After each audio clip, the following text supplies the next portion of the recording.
Hi everyone, welcome back to my channel.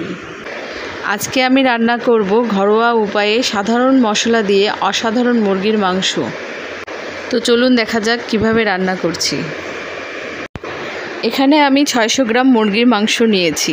ভালোভাবে ধুয়ে পানি ঝরিয়ে নিয়েছি।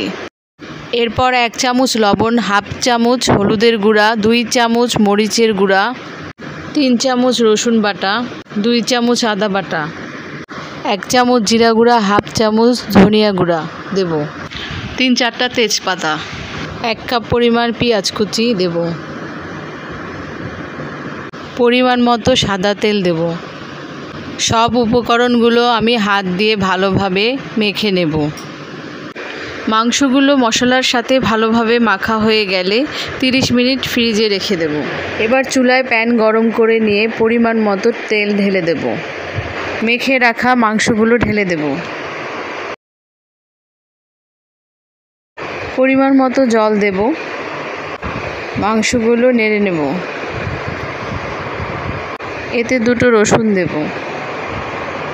ভালোভাবে নেড়ে চেড়ে নিয়ে ঢাকনা দিয়ে ঢেকে দেব। এরপর আমি ঢাকনাটি খুলে ভালোভাবে নেড়ে নেব। কয়েকটি এলাচ আর দারচিনি দেব। এরপর আবার আমি ভালোভাবে নেড়ে চেড়ে নেব। ঢাকনা দিয়ে ঢেকে দেব। 10 মিনিট পর ঢাকনাটি খুলে নেব। ভালোভাবে কষিয়ে নেব।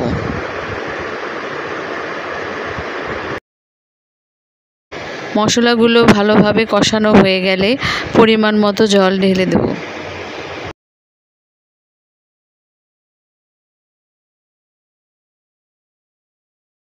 আবার ঢাকনা দিয়ে ঢেকে দেব।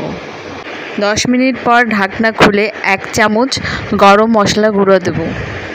মশলাগুলো ভালোভাবে মাংসের সাথে মিশিয়ে নেব। এরপর ঢাকনা দিয়ে কিছুক্ষণ রেখে দেব। আমার রান্নাটি হয়ে গিয়েছে। মাংসগুলো এখন আমি একটি পাত্রে নামিয়ে ফেলব। তৈরি হয়ে গিয়েছে আমার তৈরি মুরগির মাংসের রেসিপি। আমার রেসিপিটি যদি আপনাদের ভালো লাগে, লাইক কমেন্ট করে চ্যানেলটি সাবস্ক্রাইব করবেন।